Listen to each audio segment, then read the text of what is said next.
Hello everyone. Due to recent events, I'd like to preface this video with a disclaimer. To whom it may concern. Everything you are about to see in this video was accomplished within the confines of Pokémon Emerald's code. At no point was an external hacking device used to encounter every event-exclusive legendary, hatch a Mewtwo, or create a rare Pokémon Colosseum shiny. I do not endorse the usage of cheating devices in any Nintendo/Game Freak video game, nor do I condone such behavior. With that out of the way, let us start from the beginning. The year was 2022, and I was marveling at my shiny collection. It had been 3 years since I mastered the Masuda method, and completed the Pokédex for the shiny charm, twice. Since then, I was frequently embroiled in what had become a routine procedure. I'd hatch eggs until I got 2 shinies, then I'd jump into Ultra Space and catch 2 shinies there, rinse and repeat. I had amassed quite the haul by this point, and decided to turn my attention to the future. For one, I was running out of unique Pokemon in Ultra Space, and I was quickly exhausting the list of Pokemon that I cared to hatch. Who goes out of their way to hatch a shiny Shuckle? Someone who has no idea what to do next, that's who. It was around this time that I decided to dabble in RNG manipulation in Generation 3. Nothing too fancy, it all struck me as rather daunting, but I was satisfied with the baby steps I had taken nonetheless. Scarlet and Violet came out soon thereafter, with the former being where I dedicate my new shiny endeavors. This was the case for almost an entire year, until one day in October of 2023 I stumbled upon this video by Lettuce Leaf. You see, Pokemon obtained in Pokémon Colosseum and or Pokémon XD Gale of Darkness are a curious case. Not only do they have a unique Met location, but they have access to 2 unique ribbons. Pokemon caught in Colosseum can even be shiny. As a burgeoning elitist connoisseur, it was extremely enticing to acquire one of these for my own. There were just a few problems with this desire. For one, given that this game was released way back in 2003, buying it in this day and age is well, it's quite the pricey endeavor. Not to mention that I'd need a GameCube and other relevant hardware to boot. However, even if money wasn't an issue and I had the game set up and ready to go, the process of RNGing for a shiny in Colosseum is frankly apocalyptic. I thought my dedication was impressive, but the sheer determination on display in this video is nothing short of indomitable. Most of these attempts took dozens or hundreds of tries, lasting anywhere from hours to days. One in particular took a staggering 9 months. As someone who stubbornly throws himself at a task until the end result is satisfying, this was a level that I'd never be able to reach. And so, my dream of acquiring the shiny Colosseum Pokemon remained just that, a wondrous what if. For 3 entire weeks. Because later that month, local arcane wizard and certified madman Papa Hefe uploaded this video, introducing me to the concept of arbitrary code execution. Whereas RNG manipulation relies on methodical precision, Ace just says screw that, we're jumping directly to the end result. Allow me to grossly oversimplify. Via a bug involving the Pomeg berry, one can spawn a glitched Pokemon, which can then be used to execute code using the box names in the PC, acquiring any item, teleportation, events that have been lost for decades, and much more. All could be at your fingertips with the help of Missing Nose Cousin. Look, I implore you all to watch that video for yourself, not only to understand my lingo in this video, but also if you want to effectively wield Ace. It does a far better job at explaining it all to you than I ever could. But the bottom line is, aside from being able to run Doom, you can damn near do anything within the code of Emerald now. I'm making this video under the assumption that you have a basic grasp of this concept. This video merely serves 2 purposes. 1, as context for an upcoming video, and 2, as a tutorial for my future self. The fact that I still remember how to do most of this after over a year is remarkable, given that I don't even remember 80% of what I did yesterday. So, how does Ace play into me wanting a shiny from Pokémon Colosseum? Well, luckily, you can modify certain information of any Pokemon via Ace. Things like their IVs, their Met location, them, and even if they have Pokerus, you can also change what game they were caught in as well. So that's that then. I catch, I don't know, a shiny Slugma. Change its data so that it was caught in Colosseum, and now I have my very own overgrown Pokemon. Well, no. Because upon acquiring any Pokemon in general, it is assigned 3 values. The Trainer ID, the Secret ID, and the PID. The TID and SID are generated at the start of a new save and can't be modified via ACE. The PID, on the other hand, belongs to the Pokemon itself and can't be changed. All 3 of these, in conjunction with one another, determine if a Pokemon is shiny or not. Once these values are transferred to an acquired Pokemon, they cannot be altered on said Pokemon. Now the tricky part is that the chances of a Pokemon caught in the mainline games having identical values to one caught in Colosseum is close to none. And well, as previously stated, we can't alter these 3 values. However, there is a rather devious workaround. Behold, the Egg PID code. What does it do? Well, it allows you to generate an egg in the daycare with any PID. The chief prerequisite being that there are compatible parents, or parent, yes, singular, in said daycare. This means we can use any PID from any game, including Colosseum, right here in Emerald. So the stage is set. Now all we have to do is find our target. As a man of wealth and taste, it can't be any random riffraff shadow Pokemon from this list. No, I must consult this here handy guide to determine the right pick for me. Yes, I want this particular Pokemon to be the ultimate Ribbon Master eventually, and the Dex cut means that unfortunately, not all of these beasties appear in every single game after Gen 7. Wouldn't you know it? How fortuitous that the pre-evolution of my favorite Pokemon ever is one of the 4 in every game. To acquire Sneasel, I simply caught it in Leaf Green and traded it over. However, a new code has since dropped that is no doubt far more convenient for those unable to trade.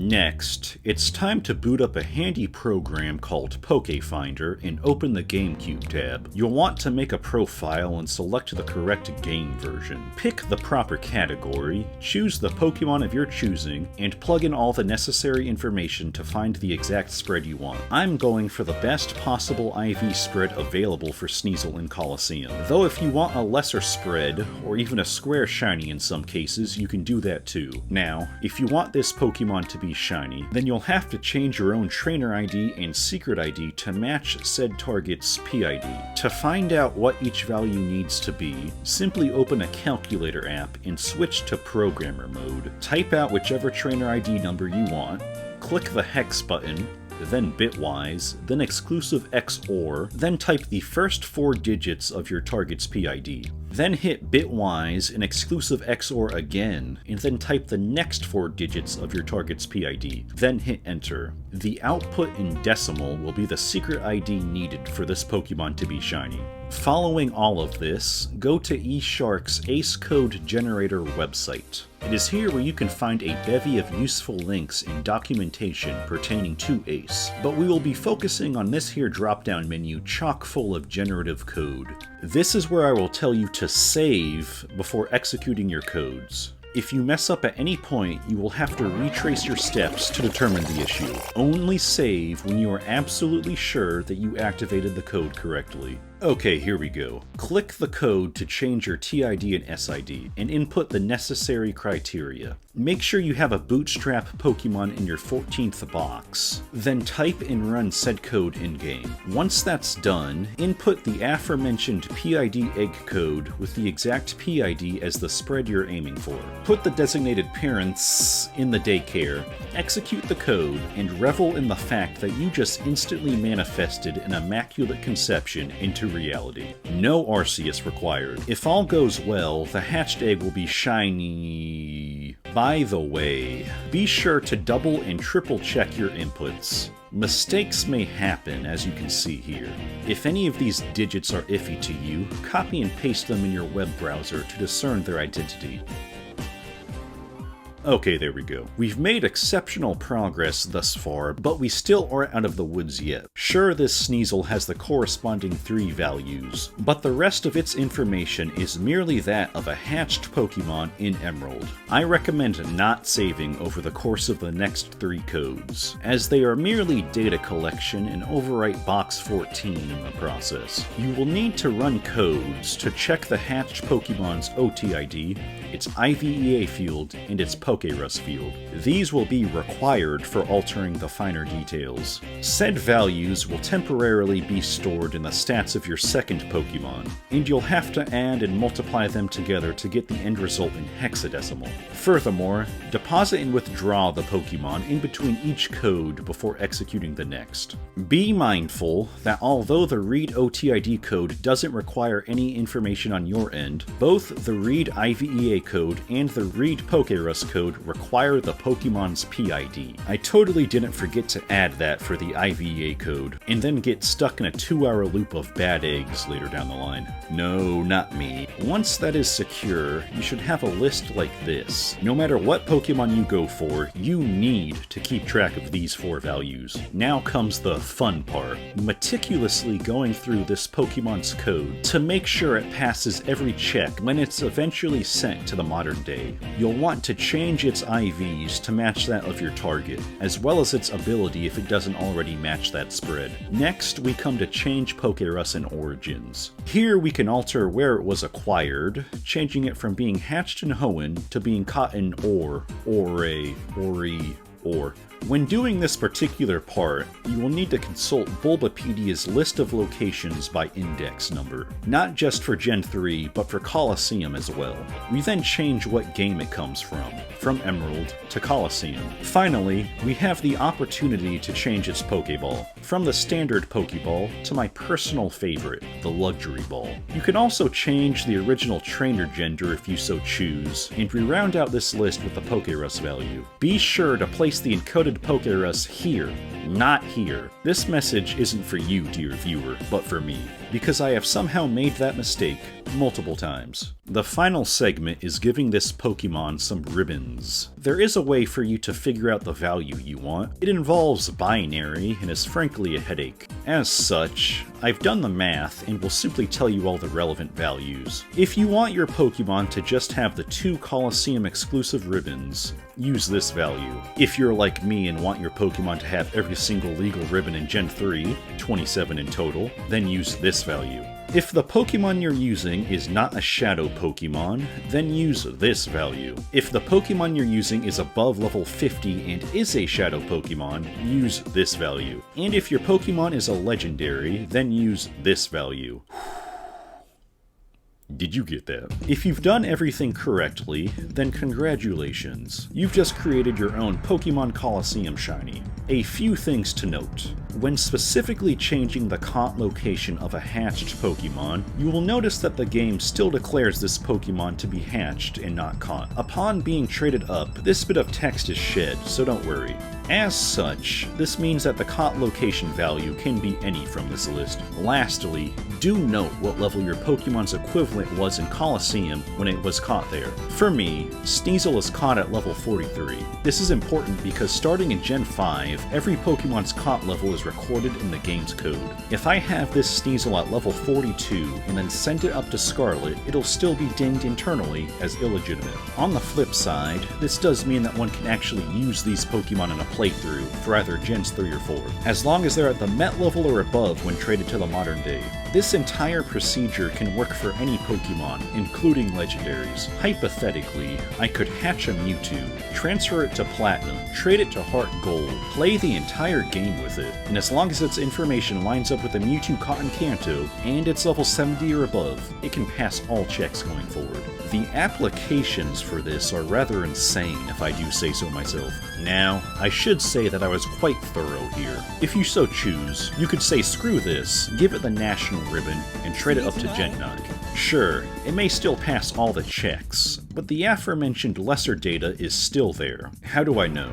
Well, in the testing of this, I ended up sending 2 versions of Sneasel all the way up to Gen 9, and then I traded both to a friend of mine, who possessed a certain application that is notorious for having better hack checks than even Pokémon Home. The result? The version that was intentionally shoddy set off alarm bells, while the other one that was carefully crafted passed with flying colors. Sure, it may be simple paranoia, but who's to say that Game Freak won't crack down on the litany of barely passable Pokemon stored in Home one day? It pays to be diligent with this stuff, and I personally recommend not cutting corners on this one. So yeah, that's how I created a shiny Pokemon from Colosseum in Emerald.